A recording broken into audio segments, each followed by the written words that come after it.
I remember the smell of parchment and fear, the way they mingled in the air of the Administratum Cathedral where I took my first oath. I was young then, barely 23 standard years, and I believed in the Emperor's justice with a fervor that now seems almost quaint in its naivety. The Inquisitor who recruited me, I never learned his true name, only his designation.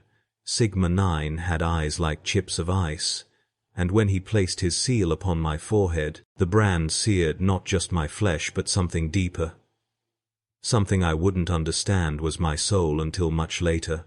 The pain was exquisite, a white-hot clarion of purpose that made me believe I had been chosen for something greater than the grinding mediocrity of hive-level existence. I was to become an interrogator, a seeker of truth in the Emperor's name, a warrior against the darkness that threatened to consume humanity from within. The recruitment ceremony took place in a chamber so vast that the vaulted ceiling disappeared into shadow, and the chanting of servo skulls echoed off walls carved with the names of the faithful dead. Incense thick as fog rolled across the flagstones, mixing with the acrid smell of burning promethium from the braziers that lined the processional. My hands trembled as I signed the contract's 17 separate documents, each one binding me more completely than the last, and the scratch of the quill against parchment sounded like claws on stone. The training began immediately, and with it came the first inklings that I had not ascended into light,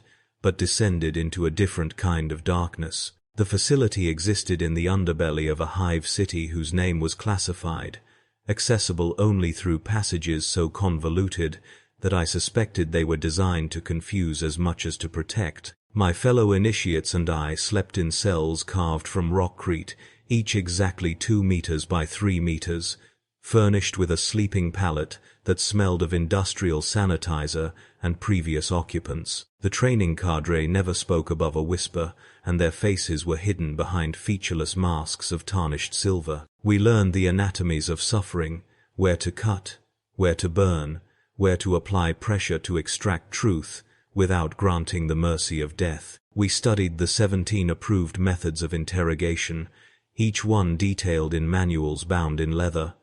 I tried not to think about too carefully. The pages were yellowed with age and stained with substances that could have been rust or could have been something far worse. We practiced on servitors first, those lobotomized husks that had once been human, and I told myself it didn't count because they weren't people anymore.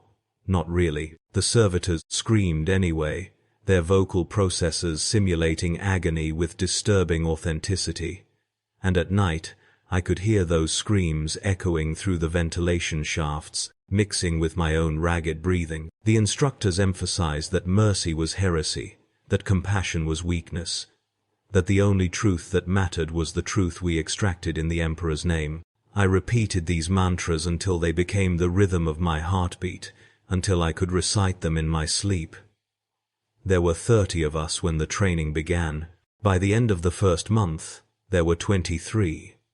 The missing 7 were never mentioned, their bunks stripped and sanitized within hours of their disappearance, and we learned not to ask questions. I excelled at my studies, discovering within myself a capacity for clinical detachment that frightened and thrilled me in equal measure. I could watch a man's fingers being broken one by one and feel nothing but professional interest in the technique. I could listen to pleas for mercy spoken in languages I didn't understand and hear only data to be processed and evaluated. The Inquisitor visited once during my training, his presence announced by the sudden silence of all the facility's machinery, as if the very building held its breath in his presence. He walked past me in the corridor, and his gaze lingered on me for perhaps 3 seconds, long enough for me to feel the weight of his attention like a physical force pressing against my chest, long enough for me to understand that I had been marked as useful, as worthy of his purposes. The first time I conducted an interrogation on an actual suspect, I vomited afterward in a waste reclamation unit, my hands shaking so badly I could barely unfasten my interrogator's robes. The suspect had been a woman, perhaps 40 standard years old, accused of harboring seditious texts in her habitation unit. The texts had been discovered during a random inspection, hidden beneath floorboards that had been pried up and inexpertly replaced. She had 3 children, I learned from the dossier, all of them taken into Schola Progenium custody, pending the resolution of her case. She maintained her innocence for 4 hours, her voice growing hoarse with repeated denials, her eyes darting between the instruments laid out on the steel table and my face, searching for some hint of humanity, some crack in my professional facade. I found none to offer her. The room where we worked was small and windowless, the walls covered in sound-dampening foam that had yellowed with age and absorbed so much misery that I swore I could feel it radiating back at me. The temperature was kept precisely at 18 degrees Celsius, cold enough to be uncomfortable, but not cold enough to cause hypothermia. A single lumen flickered overhead, casting shadows that seemed to writhe like living things.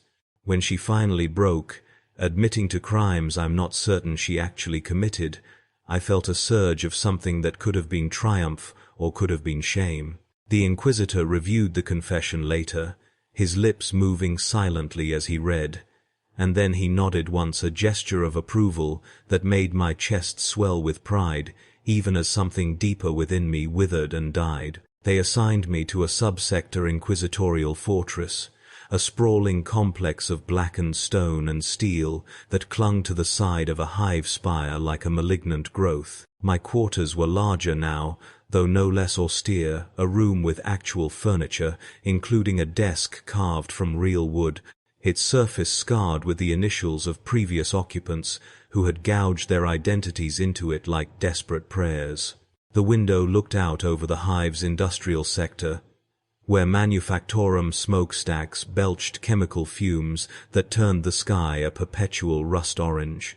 At night, the glow of forge fires painted everything in shades of amber and crimson, and I could hear the distant clang of hammers against metal, the rhythm of endless production that never stopped, never slowed, never acknowledged the existence of anything but the Imperium's insatiable hunger for materiel. I worked 12-hour shifts initially, then 16, then 18 as my caseload grew. The suspects came in chains, their faces already marked by guilt before I ever spoke to them, their bodies bearing the bruises of overzealous Arbeitsenforcers who believed in extracting justice with truncheons and shock mauls. I learned their stories in fragments, a whispered prayer to something older than the Emperor, a forbidden symbol scratched onto the inside of a ration tin, a moment of weakness during which doubt had crept into their hearts. Some were guilty of genuine crimes against the Imperium. Most were simply unlucky, caught in dragnets designed to meet monthly quotas, their confessions predetermined by bureaucratic necessity rather than actual investigation. The tools of my trade became extensions of my will, the neural needles that bypassed pain receptors to create suffering without physical marks, the psychic dampeners that rendered psychers helpless and screaming, the chemical compounds that loosened inhibitions and shredded mental defenses like wet parchment. I kept them all meticulously maintained, cleaning them after each use, with solvents that left my hands raw and chemical burned. The interrogation chambers were numbered rather than named, as if designating them would make them too real, too permanent. Chamber 7 became my primary workspace, a room I knew better than my own quarters, where every stain on the floor told a story I tried not to remember. The drain in the center of the room was perpetually stained rust brown, and no amount of scrubbing could ever quite remove the smell of copper and fear. I developed rituals to maintain my sanity, small gestures that gave structure to the endless procession of broken bodies and shattered minds. Before each session, I would light a stick of incense purchased from a shrine vendor in the mid-hive markets, letting the sweet smoke curl through the air as I arranged my instruments in precise order. I told myself this was for the Emperor, a small prayer before the sacred work of extracting truth, but truthfully it was to mask the smell of what was to come. After each session, I would wash my hands 7 times, scrubbing until the skin was pink and tender, and even then I could still feel phantom blood beneath my fingernails. The months blurred into years, each one marked by the changing faces of those who sat in the steel chair bolted to the interrogation room floor. I learned to read guilt in the set of shoulders, in the way eyes tracked toward exits that didn't exist, in the precise timbre of a voice when it shaped a lie. I became efficient, ruthless, exactly what the Inquisitor required of me. My reports were models of clinical precision, detailing methodologies and results with the dispassion of a tech priest logging machine performance metrics. The Inquisitor praised me, his rare commendations delivered in clipped sentences that I treasured like sacred relics. I was promoted to senior interrogator, granted access to more sophisticated equipment and more sensitive cases. The suspects I handled now were higher-value targets, corrupt planetary governors, rogue navy officers, merchants suspected of trafficking with Xenos species. The stakes grew higher, and with them the methods I employed grew darker, more creative, more terrible. I discovered capacities within myself that should have frightened me, but instead filled me with a cold sort of pride. I could break anyone given enough time, enough authority, enough disregard for the sanctity of the human form. A man's mind is a remarkably fragile thing, I learned, held together by narratives and certainties that crumble with surprising ease when properly stressed. Strip away sleep, introduce pain in graduated increments, undermine the prisoner's sense of time and reality, and even the most stalwart will eventually collapse inward like a building whose foundations have been systematically demolished. But something was happening to me in those years, something I didn't recognize as erosion until it was far too late. The nightmares started subtly brief flashes of faces I'd interrogated, their expressions of agony replaying behind my eyelids when I tried to sleep. I began drinking Obscura-laced recaf to stay awake, preferring chemical alertness to the visions that waited in darkness. My hands developed a tremor that I hid by keeping them clasped behind my back or gripping instruments tightly enough that my knuckles went white.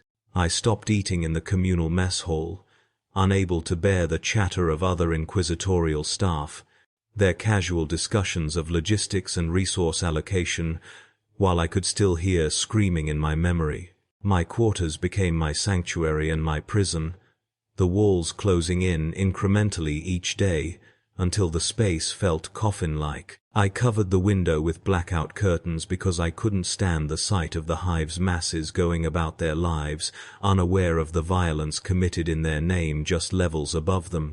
I started talking to myself, rehearsing arguments with phantoms, justifying my actions to accusers who existed only in my imagination. The words of the Catechism of Interrogation, which I had once recited with pride, now tasted like ash in my mouth. But I spoke them anyway because they were all I had left to cling to. The breaking point came, as such things always do, without warning or ceremony.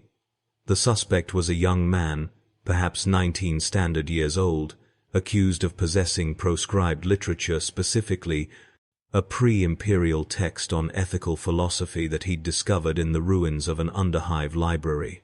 His name was Matthias, and he reminded me painfully of myself at that age, before the brand, before the training, before I learned to excise empathy like a surgeon removing tumors. He had intelligent eyes, even after 3 days in a holding cell without sleep or adequate water, and he answered my questions with a quiet dignity that unnerved me. He admitted to reading the book, to finding in its pages ideas that challenged the certainties of imperial doctrine, but he insisted he had committed no crime, harmed no one, threatened no aspect of imperial rule. He was wrong.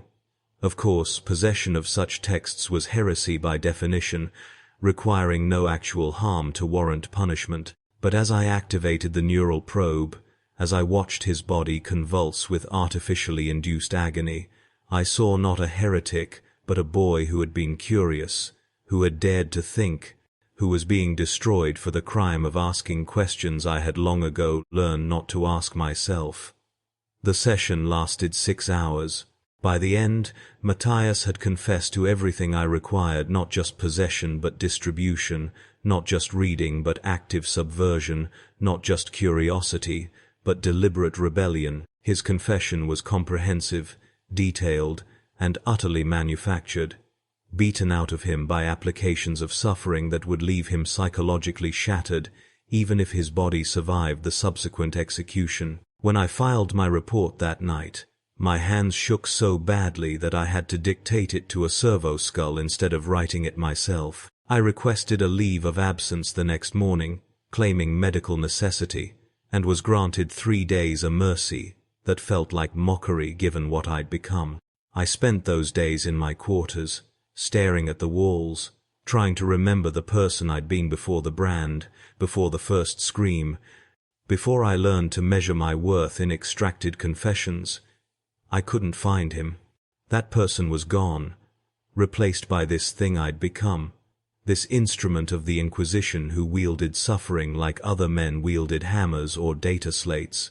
I considered confessing my doubts to a confessor priest, then realized with bitter irony that my thoughts themselves constituted heresy, that speaking them aloud would place me on the other side of the interrogation table. I was trapped in a role I could neither escape nor continue performing without losing whatever remained of my humanity. The Emperor's justice, I had been taught, was absolute and terrible, tolerating no weakness, no doubt, no mercy. I had internalized that teaching so completely that I could no longer distinguish between faith and fanaticism, between duty and atrocity.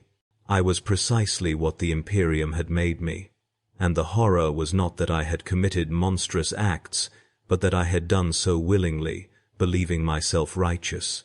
When I returned to duty, the Inquisitor summoned me immediately. His chambers were located in the fortress's highest spire, accessible only via a service elevator that rose through the building's core like a throat swallowing me upward. The walls of the elevator shaft were inscribed with names, thousands upon thousands of them, the recorded dead from millennia of service, their identities crushed together so densely that individual letters blurred into abstract patterns. The elevator cage rattled and swayed, ancient mechanisms grinding with each meter of ascent, and I watched the names scroll past through the bars, wondering if mine would join them soon. The Inquisitor's office was smaller than I expected, almost austere, furnished with only a desk of black iron and 2 chairs. He sat behind the desk with his hands steepled, his face hidden as always behind a rebreather mask that hissed and clicked with each breath. When he spoke, his voice was modulated through a voxcaster, rendered flat and emotionless, stripped of all human inflection. He told me that my performance had been noted, that my efficiency in extracting confessions was exemplary, that I was being considered for promotion to full Inquisitor, a rank that would grant me authority to conduct my own investigations, to pass judgment without oversight, to wield the Emperor's will with complete autonomy. It was everything I had once dreamed of achieving, and hearing it offered, I felt nothing but a vast and yawning emptiness, as if he'd opened a door onto the void itself. I accepted, of course. What else could I do? To refuse would be to admit doubt, to question not just my fitness for promotion but my loyalty to the Inquisition itself. I spoke the words of gratitude and dedication that were expected, and the Inquisitor dismissed me with a gesture, already turning his attention to other matters. I walked back to my quarters in a daze, the corridors of the fortress seeming to stretch impossibly long, the shadows deeper than they should be given the lumen strips overhead. Other staff moved past me, interrogators and scribes and enforcers, all wearing the same expression of focused intensity, all devoted to the same cruel machinery of imperial justice. None of them met my eyes, and I wondered if they saw in me what I had begun to see in myself, not a person, but a function, not a human being, but a tool worn smooth by repeated use, until nothing remained of its original form. That night I dreamed of Matthias, but in the dream I was the one strapped to the chair, and he stood over me with instruments I recognized all too well, and his face wore the same clinical dispassion I had shown him. I woke, screaming, my voice echoing off the walls of my quarters, and realized that no one came to check on me, that screams from these rooms were common enough to merit no attention. The promotion ceremony was scheduled for the following month, to take place during the high feast of the Emperor's Ascension, a calculated choice designed to emphasize the sacred nature of my new responsibilities. I was fitted for an Inquisitor's rosette, the symbol of ultimate authority, and instructed in the protocols and codes that would grant me access to resources and intelligence previously beyond my reach. I met other Inquisitors during this period, men and women who had walked the path before me, and I searched their faces for some sign of what I was becoming, some warning of the price to be paid for such power. They were cordial but distant, each one locked in their own isolation, separated from ordinary humanity by the weight of their authority. One of them, a woman who had served for 40 years, told me over sanctioned amasec that the 1st century was the hardest. I initially thought she'd misspoken, but the look in her eyes told me she meant exactly what she'd said, that I was embarking on a span of service that would outlive everyone I'd known, extended indefinitely by juvenat treatments and augmetic replacements, until I became as much machine as the servitors I'd once practiced on.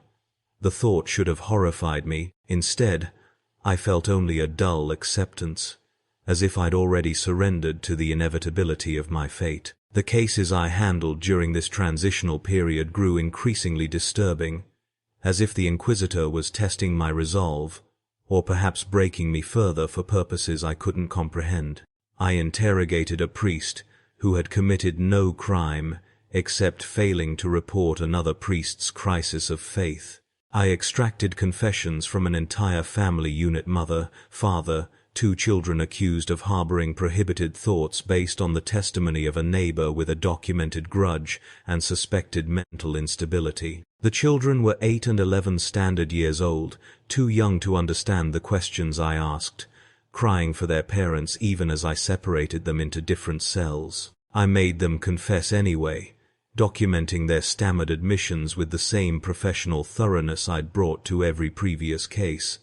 And afterward, I sat in my quarters with a las pistol in my lap, the barrel pressed against my temple, my finger hovering over the trigger.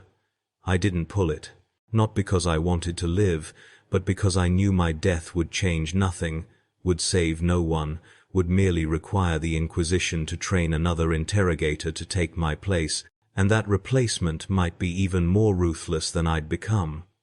My continued existence was a kind of penance, I told myself, a punishment for the sins I'd committed in the Emperor's name. It was a lie I needed to believe to get through each day. The fortress had a chapel, rarely used, tucked into a corner of the sub-levels, where the walls wept condensation and the air smelled of mildew and old incense. I started spending my off hours there, kneeling before an aquila carved from stone so old that the edges had worn smooth. I tried to pray, forming the words of devotion I'd learned as a child, but they caught in my throat like shards of glass. The Emperor, if he existed at all beyond propaganda and mythology, seemed impossibly distant, too remote to care about the suffering conducted in his name, too vast to notice one interrogator's crisis of conscience. I prayed anyway, more from habit than faith, because the alternative was to acknowledge that there was no higher purpose to what I'd done, no redemption waiting, no cosmic justice to balance the scales. The silence of the chapel was profound, broken only by the drip of water somewhere in the darkness beyond the altar, and in that silence I heard not the Emperor's voice, but the voices of everyone I'd broken, a chorus of agony that followed me even into this supposed sanctuary. I realized then that I was already damned, that whatever afterlife awaited the faithful would not welcome me, that I had forfeited salvation the moment I accepted the brand on my forehead. The month passed in a blur of preparation and dread. My quarters were packed into crates by servitors who worked with mechanical efficiency, preparing for my relocation to personal chambers befitting an Inquisitor. I watched them handle my few possessions, the books I'd collected, the small shrine I'd maintained, the worn data slates containing years of reports, and felt no connection to any of it, as if these objects belonged to someone else. Someone I'd known once but could no longer remember clearly. The day of the ceremony arrived cold and grey, the hive's perpetual smog particularly thick, turning the sky the colour of old bruises. I dressed in the formal robes provided black and crimson, trimmed with golden thread depicting skulls and aquilas, and looked at myself in the mirror, barely recognizing the gaunt figure that stared back. I'd lost weight without noticing, my face hollowed out, my eyes shadowed with exhaustion and something darker. The brand on my forehead had faded to a pale scar, but in the mirror's reflection it seemed to glow faintly, a mark of ownership that could never be removed. I was property of the Inquisition now, utterly and completely, my individual identity subsumed into the vast machinery of Imperial justice. The ceremony took place in the fortress's grand processional, a chamber 3 stories high with vaulted ceilings, supported by columns carved to resemble human figures, bearing impossible weights. Hundreds attended other inquisitorial staff, representatives from the local administratum, a handful of high-ranking military officers, even a contingent of sororitas from a nearby convent. They stood in perfect formation, their faces reflecting various degrees of reverence and fear, all of them silent as the Inquisitor entered, preceded by servo-skulls trailing incense smoke and reciting prayers in binaric cant. The Inquisitor moved with the slow deliberation of someone who had all the time in the galaxy, his robes sweeping across flagstones worn smooth by centuries of such ceremonies. I knelt before him as instructed, my head bowed, my hands pressed palm to palm in supplication. He spoke the words of Investiture in High Gothic, each phrase heavy with significance I could no longer feel, and when he placed the rosette around my neck, the weight of it was crushing, as if he'd shackled me with chains rather than granting me authority. The assembled crowd recited responses in unison, their voices echoing off stone, and I heard in their words not celebration but condemnation, as if they understood better than I did what I had become. I stood as a full Inquisitor, and the crowd dispersed to duties that cared nothing for my transformation. My new chambers awaited in a spire I'd never entered, and I made my way there through corridors that seemed unfamiliar despite months in this fortress, as if the building itself had shifted to accommodate my changed status. The chambers were vast, a suite of rooms, including a private office, sleeping quarters, a meditation cell, and even a small personal chapel. The walls were lined with books bound in leather and metal, collected by previous occupants, their spines bearing titles in languages I didn't recognize. A massive desk dominated the office, its surface empty, except for a single data slate and a Vox unit for communications. The window looked out over the hive from a dizzying height, the view stretching to the horizon, where manufactorums blended with habitation blocks in an endless sprawl of humanity, crushed together in service to the Imperium's voracious needs. I stood at that window for hours, watching lights flicker on as day cycle gave way to night cycle, wondering how many of those lights represented individuals whose lives I might soon destroy, whose suffering I might soon orchestrate with the full authority of my new rank. My first case as an Inquisitor came the next morning, delivered via encrypted data transmission that appeared on the slate without ceremony or explanation. A cult had been discovered in the lower hive, its members accused of worshipping something older than the Emperor, something whose name alone constituted a mimetic hazard, requiring immediate purgation. The local arbites had raided their meeting place, a converted water reclamation facility, and captured 37 individuals, all of whom awaited interrogation in the fortress's deepest holding cells. I was to determine the extent of the corruption, identify any additional cultists, and recommend appropriate sanctions. It was routine work, exactly the sort of case I'd handled dozens of times before, but now there would be no oversight, no senior interrogator reviewing my methods, no Inquisitor signing off on my conclusions. The decisions were mine alone, and with them came a responsibility that felt less like empowerment and more like drowning. I reviewed the preliminary reports, noting the ages and occupations of the captured factory workers mostly, a few merchants, one administratum scribe. They were nobodies, disposable components in the Imperium's vast machinery, and I was expected to break them, determine their guilt, and dispose of them with the efficiency expected of my rank. I descended to the holding cells that afternoon, accompanied by 2 servo skulls programmed to record everything I said and did. The cells were arranged in concentric rings around a central processing chamber. Each one, a cube of ferrocrete, 3 meters on a side, furnished with only a steel bench and a waste reclamation drain. The prisoners had been stripped of their clothing and possessions, given penitents' robes of undyed cloth that hung on their frames like funeral shrouds. I selected one at random for the initial interrogation, a woman in her mid-40s, designated in the files only as Subject 17. The guards brought her to the chamber I'd claimed as my own, a room deep enough in the fortress that no sound could escape, equipped with every tool and restraint I might require. She shuffled in with her wrists bound, her eyes downcast, her breathing rapid with fear. I recognized that fear intimately, had seen it in hundreds of faces, and felt nothing but professional interest in how long it would take to break her. The servo skulls positioned themselves in opposite corners, their recording lenses tracking my movements with mechanical precision. I began with standard questions: name, occupation, family connections, all of which she answered in a voice barely above a whisper, and with each answer I felt myself slipping back into the familiar rhythms of interrogation, the terrible comfort of practiced cruelty. She maintained innocence initially, claiming the gatherings were merely social occasions, opportunities for workers to find community outside the grinding isolation of factory shifts. But when I showed her the symbols that had been recovered from the meeting place, crude representations of something tentacled and vast, drawn in pigments that might have been paint or might have been blood, her face went pale, and I knew she was lying.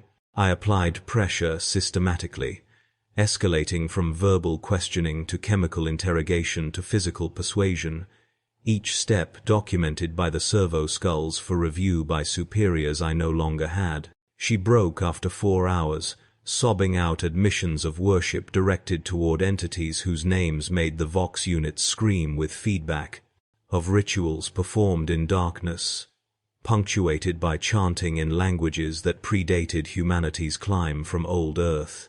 She gave me names, dozens of them, far more than had been captured in the initial raid, and with each name I felt the case metastasizing, growing from a simple cult suppression into something that would consume weeks or months of investigation. I should have been satisfied with the confession. Instead, I felt only exhaustion, a bone-deep weariness that had nothing to do with physical exertion and everything to do with the futility of what I was doing. For every cult I destroyed, 10 more would bloom in the hive's darkness, and for every heretic I broke, 100 more would be driven by desperation or genuine faith to seek meaning outside the Emperor's cold doctrines. The interrogations continued for weeks, each one blurring into the next until I lost track of individual faces, individual voices, individual screams. I moved through the holding cells methodically, extracting confessions and compiling lists of names that spiraled outward to encompass whole hab blocks, whole factory shifts, whole segments of the hive's population. The servo skulls recorded everything, their memory cores filling with data that would be analyzed by administratum scribes to determine patterns and predict future corruption. I slept little, ate less, sustained myself on chemical stimulants and the grim momentum of the work itself. My hands developed calluses from gripping instruments, and my voice went hoarse from hours of questioning. The fortress's Medicae station treated me twice for exhaustion, administering stimulants and nutrients via intravenous lines while I reviewed case files, too driven or too fearful to rest even when ordered. The Inquisitor would have been proud, I thought bitterly, seeing how completely I'd internalized the role, how thoroughly I'd sacrificed myself to the function I served. But the Inquisitor never visited, never offered commendation or criticism, and I began to suspect that my promotion had been not elevation but exile, a way of isolating me completely within the machinery I served. By the time I reached the final prisoner, Subject 37, a man in his early 20s who worked as a recyc plant technician, I had extracted confessions from all the others, compiled a comprehensive network diagram showing the cult's structure, and identified an additional 200 potential members requiring investigation. The evidence was overwhelming. The case essentially closed, requiring only final documentation before I could recommend the standard response orbital bombardment of the affected hab blocks, immediate execution of all confirmed members, and mandatory screening of survivors for signs of corruption. It was efficient, thorough, exactly the sort of decisive action expected of an Inquisitor. Subject 37 sat across from me in the interrogation chamber, his face bearing bruises from his initial capture, his eyes showing the resigned acceptance of someone who knew his fate was already sealed. I asked him the same questions I'd asked the others, received the same answers, and watched as he confessed to crimes identical to those admitted by everyone before him. His confession added nothing new to my investigation, changed nothing about my conclusions, served only to fulfill bureaucratic requirements for completeness. As I documented his words, I realized with sudden clarity that he and I were mirror images, both of us trapped in roles we couldn't escape, both of us performing functions that destroyed us even as we executed them perfectly, both of us complicit in a system so vast and terrible that individual resistance was meaningless. I completed the case file that night, working through the small hours when the fortress was quietest, when the only sounds were the hum of environmental systems and the distant clanging of manufactorum machinery that never stopped, never rested, never acknowledged the existence of anything but production. My report was 40,000 words of clinical documentation, detailing methodologies and findings with the precision expected of my rank. I included recommendations for follow-up investigations, suggested resource allocations for the purge, even proposed doctrinal adjustments that might prevent similar corruptions in the future. It was comprehensive, professional, utterly devoid of any acknowledgement that I was recommending the deaths of thousands of individuals whose greatest crime was seeking meaning in a universe that offered them nothing but suffering and servitude. I transmitted the report to the relevant administratum offices and sat back in my chair, staring at the ceiling of my chambers, waiting to feel something: satisfaction, revulsion, anything, and feeling only the same hollow emptiness that had characterized every day since my promotion. The rosette around my neck felt heavier than ever, and I understood finally that it wasn't a symbol of authority but a noose, slowly tightening with each case I closed, each confession I extracted, each life I destroyed in the Emperor's name. The purge began 3 days later, announced by the shriek of void ship engines as Navy vessels moved into low orbit above the targeted hab blocks. I watched from my chamber's window as lance strikes descended like pillars of light, each one vaporizing entire structures in flashes of superheated plasma. The light was brilliant, almost beautiful, and the sound arrived seconds later as rolling thunder that shook the fortress's foundations. Entire sections of the hive collapsed, millions of tons of rockcrete and steel tumbling into the abyss of lower levels, burying who knew how many innocent along with the guilty. The surviving cultists, those held in the fortress's cells, awaiting final disposition, were executed by firing squad at dawn the following morning, their bodies incinerated and their ashes scattered into the hive's waste recyclers. I attended the executions as protocol required, standing witness as 47 individuals. Subject 17 among them were marched to the execution yard and shot, their deaths quick and efficient and utterly meaningless in the scope of Imperial operations. Subject 17 looked at me as the firing squad took aim, her eyes holding a question I couldn't answer, and when the lasguns discharged, I felt nothing but relief that her gaze was finally gone. The case was officially closed, recorded in the Administratum's endless archives as investigation reference Sigma 9 Delta 47, and I moved immediately to the next case, and the one after that, and the one after that, each one blurring into the previous, until I could no longer remember which confession belonged to which prisoner, which face had worn, which expression of agony or despair.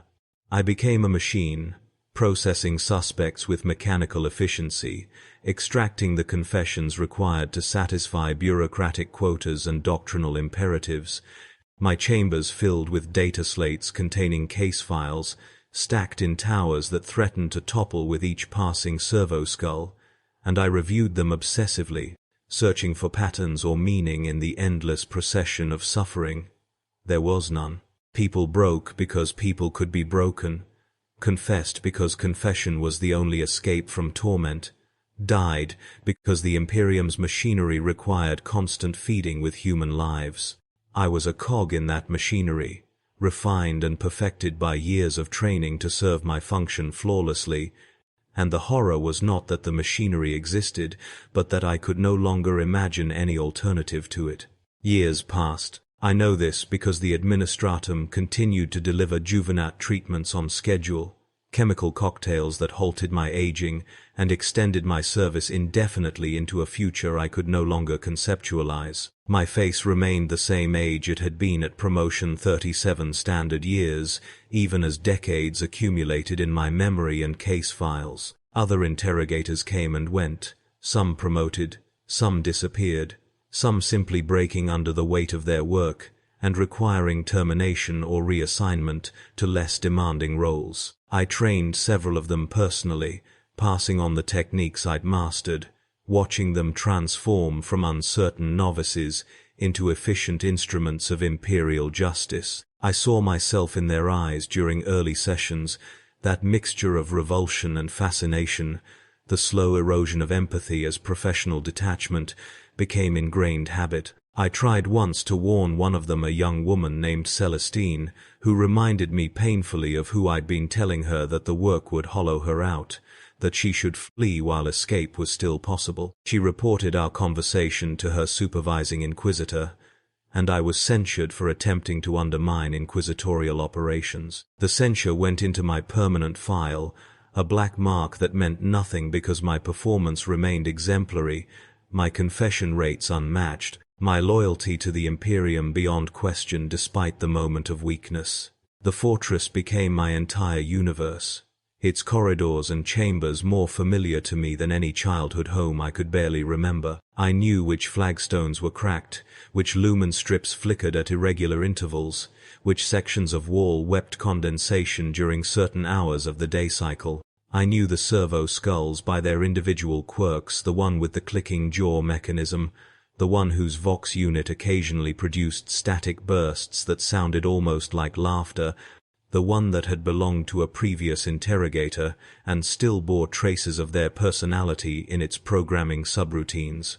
I knew the screams that echoed through the ventilation systems, could distinguish between the high-pitched wail of someone experiencing their first interrogation and the hoarse, broken sobbing of someone who had endured days of systematic destruction. The sounds became a kind of music, a symphony of suffering that played constantly in the background of my existence, and I learned to work through it without conscious awareness, the way factory workers learn to ignore the clang of machinery. I stopped maintaining the small rituals that had once preserved fragments of my humanity.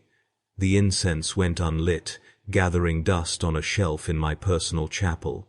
My hands went unwashed after sessions, the phantom blood I'd once tried to scrub away, now feeling like a permanent stain that soap and water could never touch. I ate only when servo skulls reminded me, consuming nutrition paste directly from ration tubes without tasting it, fueling my body the way one might fuel a machine. Sleep became sporadic, coming in brief collapses rather than proper rest. My dreams populated by faces I couldn't name and voices speaking accusations in languages I'd forced them to forget. I developed a habit of talking to the servo skulls as if they were companions, describing my thoughts and observations in rambling monologues that they dutifully recorded before deleting as irrelevant to official documentation. The skull I called narrator, though it bore no such designation in its registry codes, became my primary confidant, hovering at my shoulder during interrogations, its empty eye sockets somehow conveying more understanding than any living being I encountered. The cases evolved in character as my reputation grew. I was assigned increasingly complex investigations, multiplanetary conspiracies, deep cover infiltrations by Xenos sympathizers, corruption reaching into the upper echelons of planetary governance. These required not just physical interrogation but psychological warfare, campaigns of manipulation that could span months or years, during which I would dismantle a suspect's entire understanding of reality piece by piece until they confessed to crimes they might not have committed but could no longer be certain they hadn't. I became expert in gaslighting, in constructing false memories, in using chemical compounds and psychic suggestion to rewrite a person's past until they believed whatever narrative served imperial purposes. One case involved a governor accused of heresy based on evidence so circumstantial it was essentially non-existent, but political considerations required his removal, and I was tasked with extracting a confession comprehensive enough to justify orbital bombardment of his entire palace complex.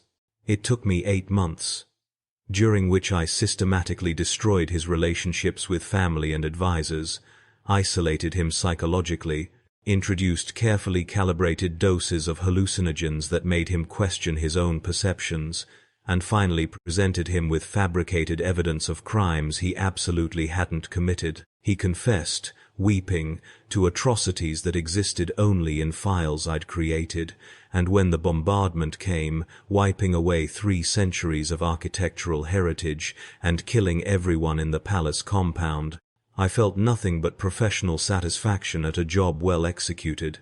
The Imperium rewarded my efficiency with commendations and expanded authority.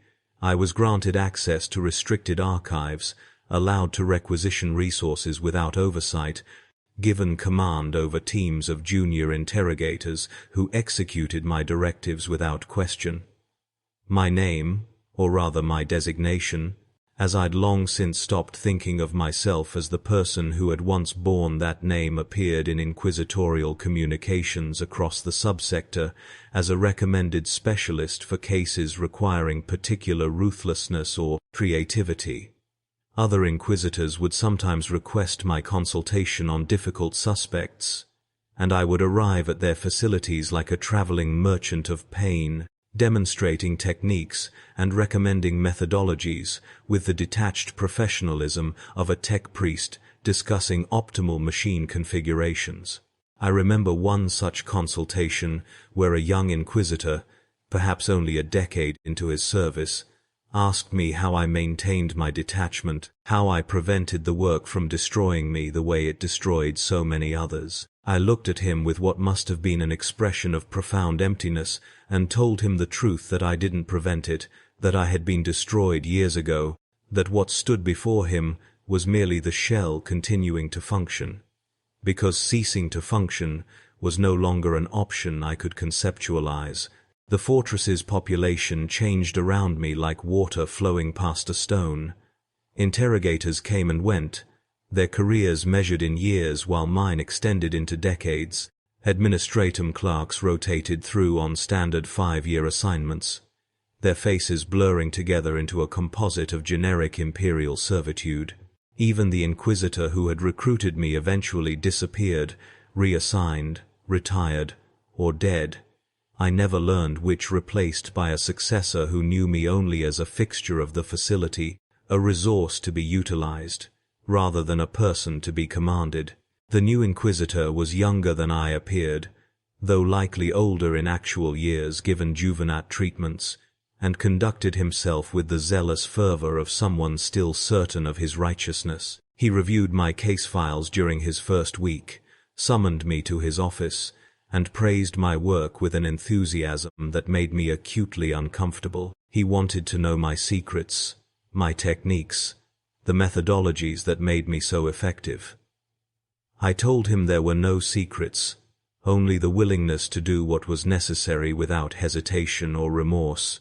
He nodded as if I'd imparted great wisdom, and I realized he didn't understand that I'd just described the process of becoming a monster. Time became increasingly difficult to track. The fortress existed in a perpetual artificial day cycle that bore no relationship to the hive's rotation or the planet's orbit around its star. I would look up from case files to find that weeks had passed without my awareness, measured only by the accumulation of new data slates and the changing faces of suspects brought before me.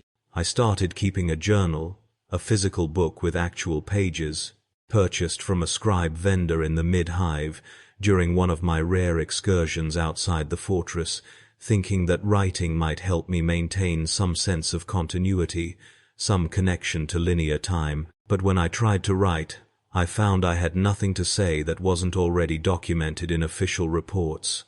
My life had become indistinguishable from my work, my identity subsumed entirely into my function.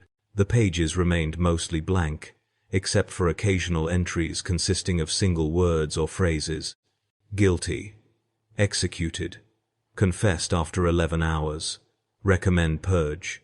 Reading them later, if later had any meaning in the timeless bubble of my existence, they seemed like messages from a stranger, communications from someone who existed in a reality adjacent to but separate from whatever I had become.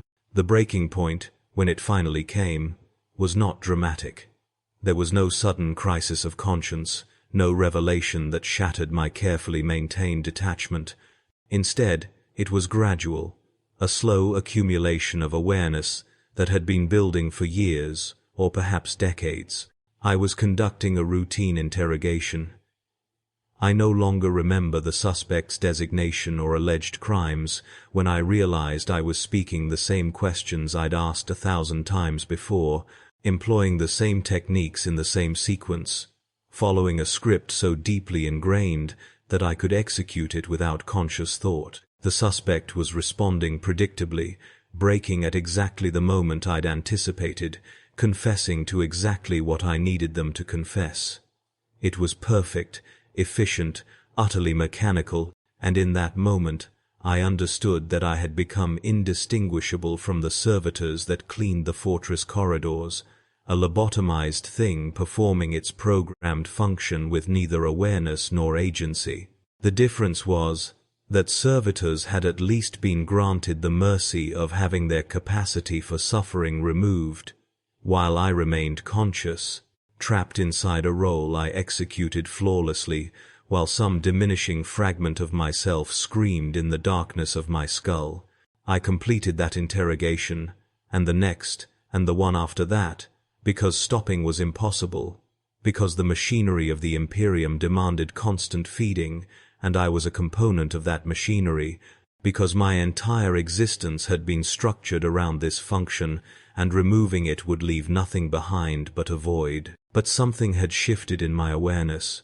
Some final barrier had dissolved, and I could no longer maintain the pretense that what I did served any higher purpose beyond the perpetuation of the system that demanded it. The Emperor's justice was a lie.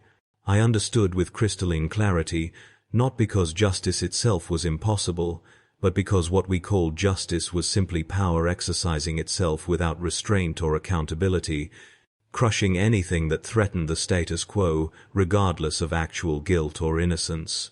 I had spent decades destroying people, not because they threatened the Imperium, but because their destruction was convenient, politically expedient, necessary to maintain quotas and justify budgets and demonstrate the Inquisition's continued relevance. I had become a priest of a religion whose only doctrine was control, whose only sacrament was suffering, whose only God was the endless machinery of bureaucratic violence. The knowledge should have driven me to action, rebellion, escape, suicide, something. Instead, it settled over me like a shroud, a final acceptance that I was damned beyond redemption, that whatever afterlife existed would offer me no peace, that I would carry the weight of my crimes into whatever darkness awaited beyond death. I continued working because work was all I knew, because the alternative was to sit in my chambers staring at walls while the screaming in my memory grew louder, because motion, even futile, destructive motion, felt preferable to stillness. I interrogated suspects with the same efficiency I'd always displayed, extracted confessions with the same clinical precision, filed reports with the same bureaucratic thoroughness. Nothing changed in my external behavior. Everything had changed in my internal landscape, transformed from a carefully maintained structure of justifications and rationalizations into a wasteland of acceptance, a territory beyond hope or despair where I simply existed, processing suspects the way recycle plants processed waste, converting human beings into data points with mechanical indifference. The fortress began to feel less like a workplace and more like a tomb, its corridors narrowing incrementally each day until I felt I was moving through passages barely wide enough for my shoulders. The walls seemed to breathe, expanding and contracting with the rhythm of the building's environmental systems, and sometimes I would press my palm against the cold stone and feel a pulse that could have been machinery or could have been something alive, something vast and terrible that had grown within the fortress over centuries of accumulated suffering. The interrogation chambers whispered when empty, voices too faint to understand, but present enough that I could never achieve true silence. I started seeing faces in the stains on the floors, patterns in the rust that bloomed on old pipes, shadows that moved independently of any light source. I knew I was experiencing psychological deterioration, that decades of stress and chemical stimulants and sleep deprivation were taking their inevitable toll, but I also knew that seeking treatment would mean admitting weakness, which would mean termination or reassignment, which would mean confronting the question of who I was outside this role, and that question had no answer I could survive hearing. My fellow Inquisitors began avoiding me, I noticed, their interactions growing briefer and more formal when duty required them to communicate. I overheard whispered conversations in corridors, speculation about my stability, concerns about my suitability for continued service. One particularly earnest young Inquisitor, I think her name was Severina, approached me after a consultation, her face carefully composed in an expression of concern, and asked if I was well, if I needed respite, if perhaps I should consider requesting reassignment to less intensive duties.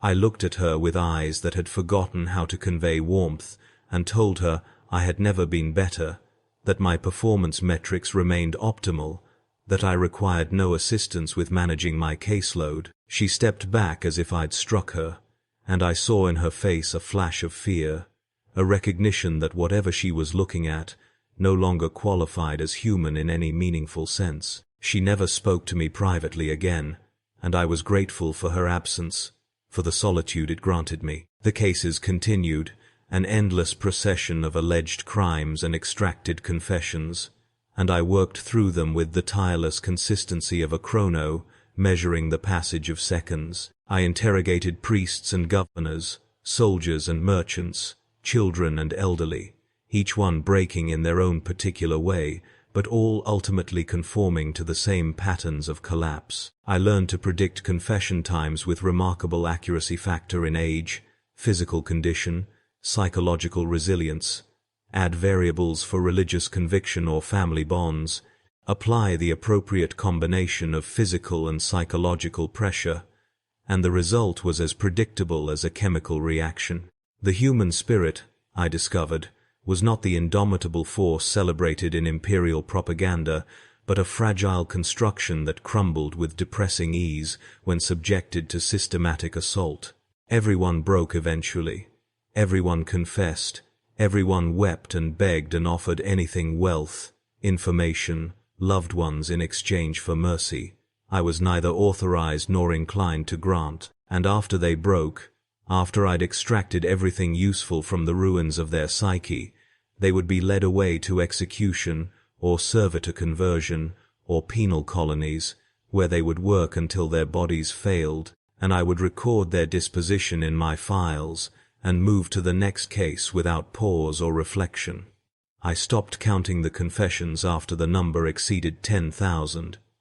The actual figure was recorded somewhere in administrative archives, accessible via proper requests and authorization codes, but I had no desire to know the precise tally of lives I'd destroyed. The number was meaningless anyway, an abstraction that failed to capture the reality of what I'd done, the accumulated weight of individual agonies, the specific texture of each person's suffering, the unique ways in which hope died in their eyes. If I had been required to remember them all, to hold in my consciousness the full scope of my crimes, I would have gone mad. Instead, I forgot them almost immediately, my memory wiping itself clean with each new case, preserving only the techniques that worked and discarding the details that would have made continued function impossible. It was a mercy of sorts, this selective amnesia, though whether it was mercy to me or to my victims I couldn't determine. Perhaps it was simply efficiency, the mind protecting itself from information overload, the way security systems purged unnecessary data to free up storage capacity.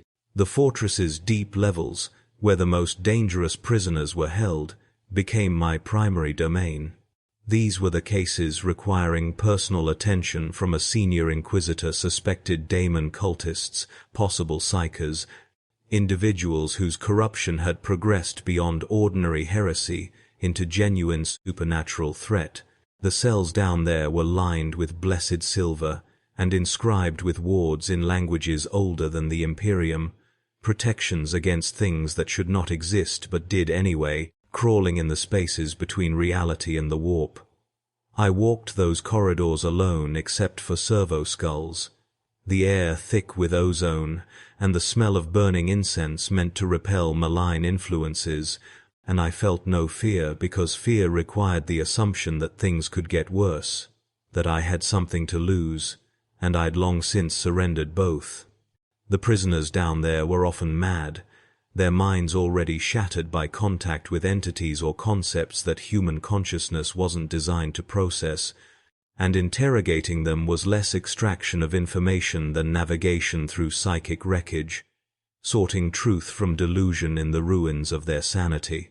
Sometimes they would speak in voices not their own, channeling something that watched through their eyes with interest that felt intensely personal, and I would continue asking questions as if addressing a particularly difficult witness, my professionalism unwavering even in the face of the fundamentally impossible. One such prisoner, I designated him Subject Omega 13, because his actual name had been redacted from all files as a mimetic hazard, spent 3 days screaming in languages that made the air ripple and flex like water.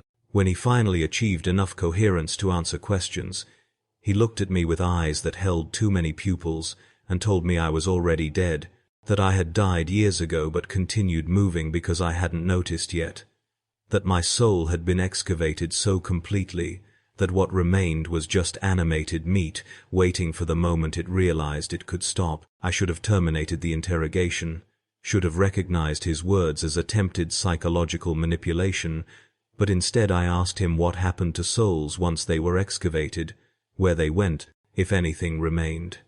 He laughed, a sound like tearing metal, and told me they went nowhere because they'd never existed, that the Emperor's lies about souls and afterlives were just control mechanisms, that there was nothing beyond the material horror of existence, nothing but entropy slowly dismantling consciousness into component particles.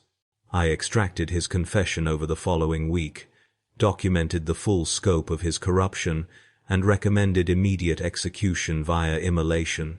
But his words stayed with me, burrowing into the spaces where doubt had been growing for decades, and I couldn't dismiss them as simple heresy because they resonated with a truth I'd been avoiding. The fortress's Medicae servitors began flagging anomalies in my biometric readings, elevated stress hormones, irregular sleep patterns, neurochemical imbalances, consistent with severe depression. I ignored their recommendations for psychological evaluation, overriding their concerns with inquisitorial authority. But I knew they were right, that something in me was failing in ways that juvenate treatments and stimulants couldn't address. My hands had developed a permanent tremor, subtle but noticeable when I tried to write or manipulate fine instruments. My voice had dropped to a perpetual monotone, stripped of inflection or emotion. I caught my reflection in polished surfaces and saw a stranger, gaunt, hollow-eyed, wearing my face like an ill-fitting mask. The brand on my forehead, faded though it was, seemed to pulse with heat during particularly intense interrogations, as if reminding me of the moment I'd surrendered autonomy, the instant I'd chosen this path, thinking it led upward toward purpose, when in fact it had been descending all along into depths I was only now beginning to comprehend.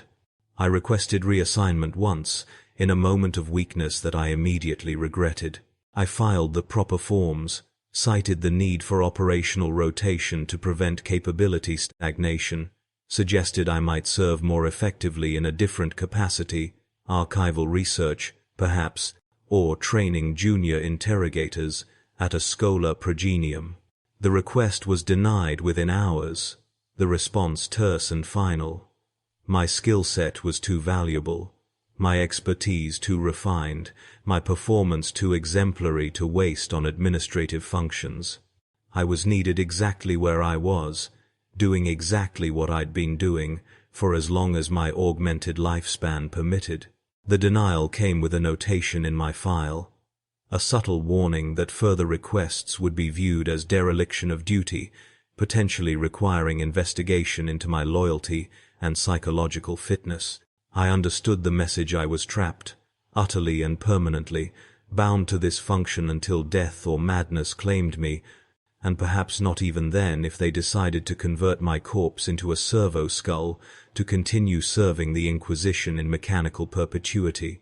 The years that followed, and I know they were years, even though my sense of time had deteriorated to near meaninglessness, blurred into a singular extended present, each day indistinguishable from the last, each interrogation a repetition of all previous interrogations, each confession an echo of confessions stretching back into my personal history like reflections in opposing mirrors creating infinite regress. I stopped sleeping in any conventional sense, instead entering brief fugue states where consciousness dimmed without achieving actual rest, my mind continuing to process case files and technique variations, even in these twilight periods. I stopped eating solid food entirely, subsisting on nutrient paste and chemical supplements that kept my body functional without requiring the time or attention actual meals would demand. I became a creature of pure function, my existence narrowed to the work and nothing else, because acknowledging anything beyond the work would mean confronting the void that had opened where my life should have been. And yet, through all of this, through decades of systematic cruelty and the slow erosion of everything that had once made me recognizably human, some fragment remained aware, some observer that watched from a distance and catalogued what I had become with clinical horror. This fragment, I thought of it as the last ember of whoever I'd been before the brand, couldn't change my behavior, couldn't make me stop, couldn't even make me care in any functional sense, but it remained present, bearing witness, ensuring that even as I executed my duties with perfect professionalism, some part of me understood exactly what I was doing, exactly what I'd become, exactly how far I'd fallen from anything resembling redemption. This awareness was its own form of torture, perhaps more refined than anything I'd ever inflicted on suspects, because it offered no escape through unconsciousness or death, no confession that would end the suffering, just eternal wakefulness trapped inside a role I could neither abandon nor endure. I am still here, in this fortress, in this chamber, conducting interrogations that differ from those I conducted 40 years ago, only in the specific faces before me and the particular crimes they're accused of committing. The work continues because the work always continues, because the Imperium's hunger for confessions and executions never diminishes, because somewhere in the vast machinery of Imperial administration, my performance metrics remain optimal and my skill set remains valuable. I will likely continue for another century at least, possibly longer depending on medical advances and institutional needs.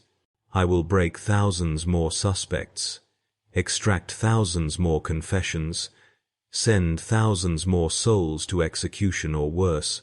I will do this not because I believe in the Emperor's justice. I surrendered that belief so long ago I barely remember what faith felt like, but because ceasing to function would require making a choice, and choice implies agency I no longer possess. This, then, is my confession, though it will never be recorded in any official file, never subjected to the analysis I've performed on countless others. I am an interrogator of the holy ordos of the Emperor's Inquisition, and I have become the very thing I once hunted, something hollow and terrible wearing human form, sustained not by purpose or conviction, but by simple momentum, by the inability to imagine any alternative to the horror of continued existence. I dream sometimes of judgment, of standing before the golden throne and being asked to account for my crimes, but I know that no such judgment awaits. There is no cosmic justice, no balancing of scales, no redemption arc waiting to transform my suffering into meaning.